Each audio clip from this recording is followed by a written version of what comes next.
A pergunta é essa aqui. Como fazer o cristianismo voltar a imitar Jesus? Como fazer, né? Então a gente vê aqui. Primeiro, o plano de Deus para o cristianismo e qualquer outra religião é que seja bênção para o mundo. Esse é o plano de Deus. É que seja instrumento para as pessoas serem abençoadas por Deus, pelas instituições já estabelecidas para isto e pelo convívio com os salvos. Para isto, o cristianismo foi estabelecido, para que o mundo desfrute de suas boas obras, das boas obras dos salvos, e glorifique a Deus, facilitando a obra de convencer do pecado operada pelo Espírito. Quanto mais luz nós somos para o mundo, mais fácil fica para o Espírito operar no coração do ser humano. Como fazer o cristianismo? Como fazer para que o cristianismo reencontre seu propósito divino? Quando é o joio que tem liderado direta e indiretamente suas ações neste mundo, mesmo repetindo o nome de Jesus e usando esse nome para ser o calvário do mundo, né? O perseguidor, o julgador, o condenador do mundo. Tudo que Jesus não foi e não veio para ser. Como fazer então, né, com a liderança do joio tomando conta do cristianismo? Como fazer com que o cristianismo volte a imitar Jesus? Primeiro, o cristianismo deve parar de ser egocêntrico. Deve parar de querer levar vantagem em tudo. Parar de ser cristão para se beneficiar da divindade. Para isto, deve identificar, se arrepender e assumir nova postura em relação a seus preconceitos, intolerâncias e prepotências. Basta amar a Deus, a si e aos outros com a maior tolerância possível. Parar de achar especial, melhor que os outros e se ver pelos olhos de Deus, que ama igualmente a todos, sem nenhuma exceção. Primeira coisa, amar todo mundo e, amando, entender que não é melhor do que ninguém. Essa é a primeira coisa para que o cristianismo volte a seus propósitos iniciais. Que é difícil, tá? Abrir mão dessa prepotência nossa é muito difícil. Segundo, o cristianismo deve parar de ser evangelizador. Evangelização atende muito mais ao egocentrismo do que ver o reino de Deus crescer. Para evangelizar, o cristianismo tem desmerecido outras religiões e até denominações cristãs.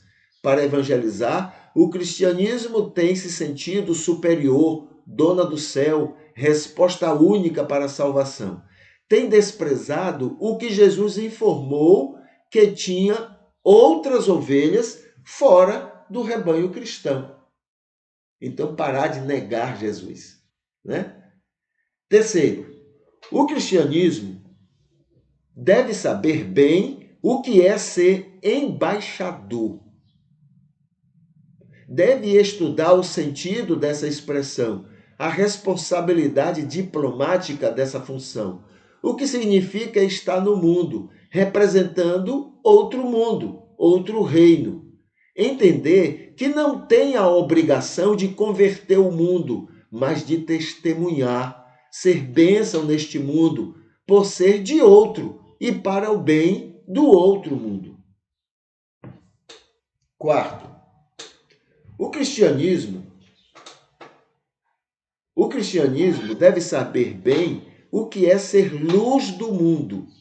Basta observar como funciona a luz, como ela é bênção a todos que estão por perto, sem necessidade de questionar, julgar ou condenar ninguém. Ser luz não é obrigar e brigar com o mundo ao redor, para forçar as pessoas a serem do jeito que ela acha que devem ser. Ser luz do mundo é ser alegria para todos, não importando o que são, o que fazem ou o que acreditam. Isso é ser luz do mundo. Quinto, no ponto 7, né? O cristianismo deve saber bem o que é ser sal da terra. Deve também observar a função do sal, a importância dele, o equilíbrio que deve haver para não prejudicar o seu ambiente. O sal deve ser equilibrado, sem exageros, e com isto dá sabor a tudo e a todos que estão por perto. Ele é responsável de chamar a atenção das virtudes que os alimentos têm. Ser sal da terra é ser a presença de Jesus com seu amor e carinho para com todos, sem exceção. 8. O sexto, né? A sexta maneira a agir para que o cristianismo volte aos seus propósitos. O cristianismo deve querer e assumir o seu propósito divino. Os salvos são bem-aventurados não para si mesmos, não para proveito pessoal, mas para ser luz e sal da terra. Este é o propósito do cristianismo no mundo, segundo Jesus menciona no Sermão do Monte.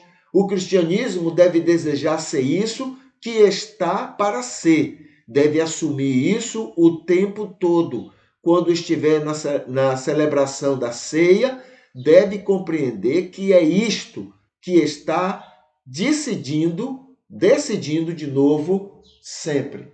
Ser luz e ser sal, para a glória de Deus.